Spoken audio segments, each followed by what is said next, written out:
पिछले एपिसोड में देखा कि हाओचेन और येटिंग ने साथ मिलकर एंजल ऑफ इटर्निटी को कमजोर कर दिया था। एंजल ऑफ इटर्निटी ने हाओचेन को अपने साथ मिलने का ऑफर दिया, पर हाओचेन ने उसे ठुकरा दिया, जिससे गुस्से में उसने इटर्नल बॉडीज को बुला लिया था, जो सभी वो इंसान थे जो इटर्निटी की चाह रखते थे। हाओचेन ने येटिंग के रियल्म की वजह से उन्हें फ्रीज कर दिया था और वो तेजी से एंजल ऑफ इटर्निटी की तरफ बढ़ा। Angel of eternity God level पर पहुंच गई थी, पर हाओचेन इसी वक्त का इंतजार कर रहा था, क्योंकि उसे समझ आ गया था कि उसे अपनी पावर इटर्नल रिंग से मिल रही है। पर हाओचेन ने भी अब अपनी पूरी पावर का इस्तेमाल किया, जिससे उसने उसे हरा दिया था। हाओचेन ने इटर्नल रिंग के मिस्ट्री को सॉल्व कर लिया था, पर उसे अभी एक बहुत बड़ा फैसला लेना था। अगर उसने कोई गलत विकल्प चुना तो वो कभी भी इटर्निटियन क्रिएशन के थ्रोन को प्राप्त नहीं कर पाएगा। एंजल ऑफ इटर्निटी कहती है कि अगर तुम मुझे मार दोगे तो मेरे साथ ही ये इटर्नल रिंग भी टूटकर बिखर जाएगी, और मैं जब तक जीवित हूँ मैं तुम्हें इस इटर्नल रिंग को कभी भी प्राप्त करने नहीं दूंगी। इसीलिए तुम किसी भी तरह से इस इटर्निटी के ट्रायल को पास नहीं कर सकते। और वो उस पर एक पावरफुल अटैक करती है। हाओचेन सन एंड मून स्नेल शील्ड से उस हमले से बच जाता है, पर वो काफी दूर हो चुका था।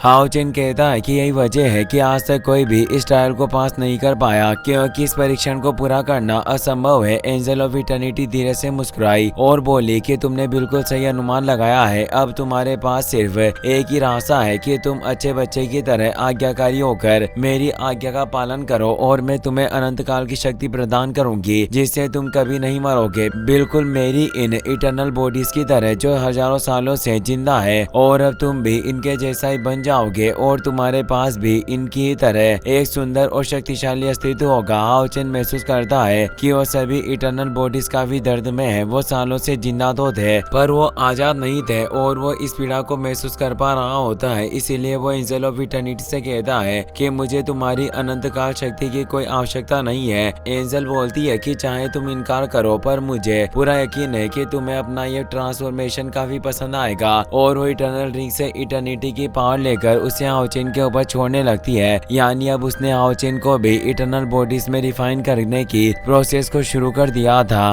वो बताती है कि इस संसार में सभी जीव एक छोटे से समय के जीवन में बंधे हुए हैं, लेकिन जब तुम्हारे पास अनंत काल की शक्ति होगी तो तुम समय से परे रहोगे और हमेशा के लिए जीवित रह सकते हो। यानी तुम्हारी जीवन भी हमारी तरह ही अनंत काल तक हो जाएगा। हाओचेन की बॉडी क्रिस्टल में जमने लग गई थी, और वो बता रही थी कि जैसे जमा हुआ फूल हमेशा के लिए ऐसा ही रहता है, वैसे ही तुम भी हमेशा के लिए जिंदा रहोगे। वाकई ये सब काफी अमेजिंग है। अब तुम्हें दुनिया की सबसे शक्तिशाली ताकत मिलने वाली है। हाओचेन की पूरी बॉडी क्रिस्टल में जम गई थी, और वो उसे एहसास दिला रही थी कि कमजोर शरीर हमें कमजोर बनाता है और एक दिन हमारा अंत हो जाता है, पर जब तुम इटर्नल बॉडी में बदल जाओगे तो तुम ताकतवर होगे और तुम्हारा कभी अंत नहीं होगा। हम इस खूबसूरत इटर्नल रियल्म में एक साथ रह सकते हैं और इस इटर्निटी का आनंद ले सकते हैं। वो खुश हो रही थी कि हाओचेन भी अब इटर्नल कोर बॉडी बनने वाला है, पर तभी उन क्रिस्टल में क्रेग उत्पन्न होने लगते हैं, जिससे वो हैरान हो गई। हाओचेन इटर्निटी की पावर नहीं जानता था, इसीलिए उसने उन सभी क्रिस्टल को तोड़ दिया और आजाद हो गया। वो बोलता है कि क्या तुम्हें सच मुझे लगता है कि इस तरह के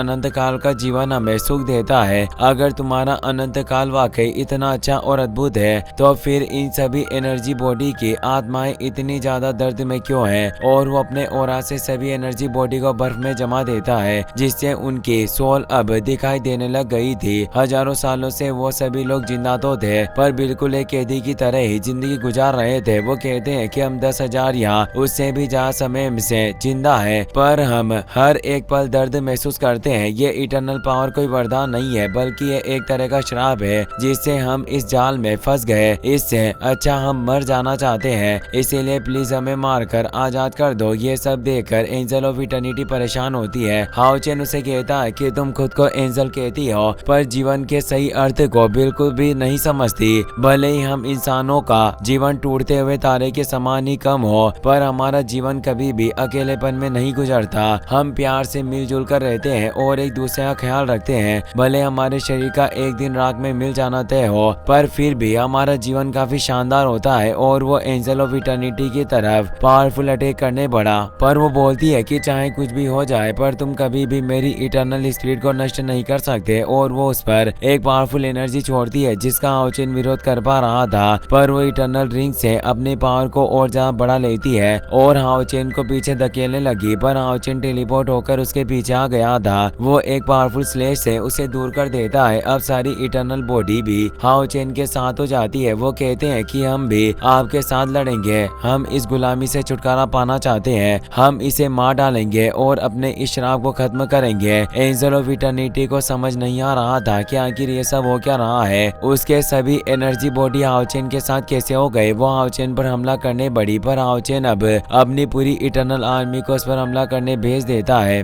जिससे वो उसे पकड़ लेते हैं। हाओ चेन समझ चुका था कि angel of eternity eternal ring से जुड़ी हुई है, इसीलिए इटर्नल रिंग को नष्ट करके ही सब कुछ सही किया जा सकता है और ये लोग भी आजाद होंगे। इसीलिए वो इटर्नल रिंग को तोड़ने के लिए उसकी तरफ दौड़ने लगा। एंजल ऑफ इटर्निटी उसे रुकने को बोल रही थी और कहती है कि अगर तुमने इसे तोड़ दिया तो तुम्हारा ट्रायल फेल हो जाएगा। हाओ चेन कहता है कि मैं हमेशा से हवा के विपरीत दिशा में बढ़ा हूँ और हमेशा जो दिखता है वैसा नहीं होता। हम अगर ध्यान से देखें तो एक पल में भी इटर्निटी मौजूद है, इसीलिए इटर्निटी से इस रिंग का कोई ताल्लुक नहीं। और वो अपने एक स्लैश में ही उस इटर्निटी रिंग को तोड़ देता है और अपने डिवाइन प्लेटफॉर्म पर लैंड कर जाता है। एंजल ऑफ इटर्निटी परेशान हो जाती है क्योंकि अब सब कुछ खत्म हो गया था। उसे विश्वास नहीं हो रहा था कि आखिर इस लड़के ने इटर्निटी को कैसे समझ लिया। अब सभी कोर बॉडी की सोल आजाद हो गई थी, जिससे वो सभी लोग काफी खुश थे और वो सभी हाओ चेन को अपनी जान बचाने के लिए थैंक्स कहते हैं क्योंकि अब वो पूरी तरीके से आजाद थे। उनके अंदर से एनर्जी निकलती है, जिससे अब वहाँ असली इटर्नल रिंग प्रकट होती है जो क्रिएशन थ्रोन के ट्री के शेप की थी। एंजल ऑफ इटर्निटी भी हैरान हुई कि ये असली इटर्नल रिंग है। हाओ चेन भी ये समझ चुका था। तभी उसे इटर्निटियन क्रिएशन थ्रोन से आवाज आती है कि तुमने इटर्निटी के सही अर्थ को समझ लिया और वो उसे दूसरा ट्रायल भी पास करने पर बधाई देते हैं। और अब हाओ चेन ने इटर्नल रिंग को भी प्राप्त कर लिया था, जिससे अब उसे गिफ्ट के तौर पर 5 रिंग वाले डिवाइन स्टोन दिए जाते हैं। हाओ चेन को इन स्टोन का ऑरा कुछ जाना पहचाना सा लग रहा था। तभी एक रोशनी प्रकट होती है और बताया जाता है कि हाओ चेन तुमने इटर्निटियन क्रिएशन दोनों ट्रायल को पूरा कर लिया है और अब तुम्हें इटर्निटी के सर्कल से पार जाना होगा और उस इटर्निटियन क्रिएशन के थ्रोन को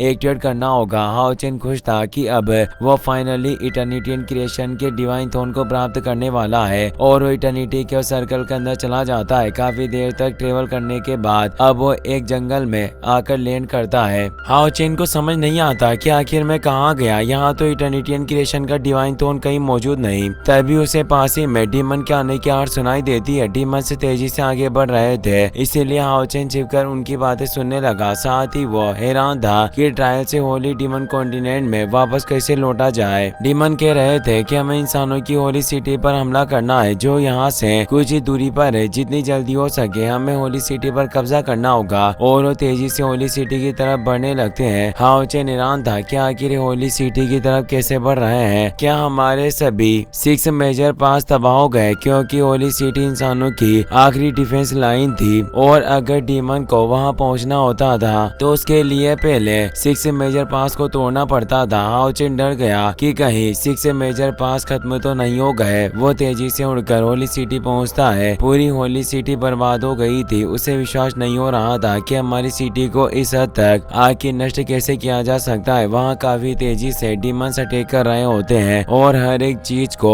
तोड़ रहे थे। डीमंस काफी ताकतवर थे, जिससे वो तेजी से इंसानों को मार रहे होते हैं। हाओ चेन वहाँ आकर अपने इटर्नल हार्ट के साथ डिवाइन लाइट सर्किल मुंह को एक्टिवेट करता है, जिससे वो कई सारे डीमन का एक साथ खात्मा कर रहता है। वहाँ असेसिन टेम्पल की एक लेडी पेटिशनर भी मौजूद थे जो अपने फियर्स एनर्जी के साथ डीमंस का खात्मा कर रही थी। साथ ही नाइट टेम्पल का एक पावरफुल मास्टर भी मौजूद था, जिसके एक स्लेश ने कई सारे डीमन को काट डाला। वो कहता है कि जो भी हमारे होली सिटी को नष्ट करने की कोशिश करेगा उन्हें काट दिया जाएगा। हाओ चेन ने इन दोनों को पहली बार देखा था। वो सोचता है कि क्या ये नाइट हॉल और असेसिन टेम्पल के सीनियर है। क्या ऐसा हो सकता है कि अलायंस ने इन पावरफुल योद्धाओं को छिपा कर रखा हो ताकि भयानक स्थिति पर इन्हें वापस बुलाया जा सके। वो दोनों सीनियर हाओ चेन के पास आते हैं और उसे मदद के लिए थैंक्स कहते हैं। असेसिन टेम्पल की सीनियर पूछती है कि क्या हम तुम्हारा नाम जान सकते हैं। हाओ चेन रेस्पेक्टफुली कहता है कि मेरा नाम लोंग हाओ चेन है। वो हैरान हुई क्योंकि आज से पहले उसने हाओ चेन नाम पहले कभी नहीं सुना था और वो अपने साथी ओल्ड जियो से कहती है कि ये लड़का तुम्हारे नाइट हॉल से ही है और तुम नाइट हॉल के मास्टर हो, इसीलिए तुम्हें इसके बारे में पता होना चाहिए। पर ओल्ड जियो मना कर देते हैं कि मैं इसके बारे में नहीं जानता। हाओ चेन हैरान हुआ हुआ कि वो नाइट हॉल के मास्टर है और हाओचेन को याद आता है कि नाइट हॉल के इतिहास में केवल एक ही ऐसा मास्टर रहा है जिसका सरनेम जियो था और वो 6000 साल पहले का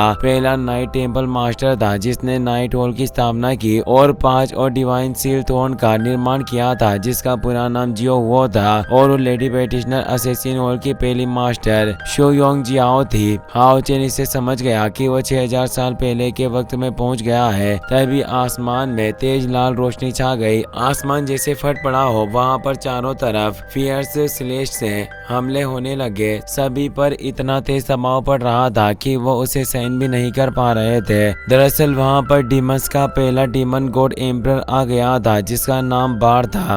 उसे देखकर जियो वो भी परेशान हो गए। इसी के साथ ये एपिसोड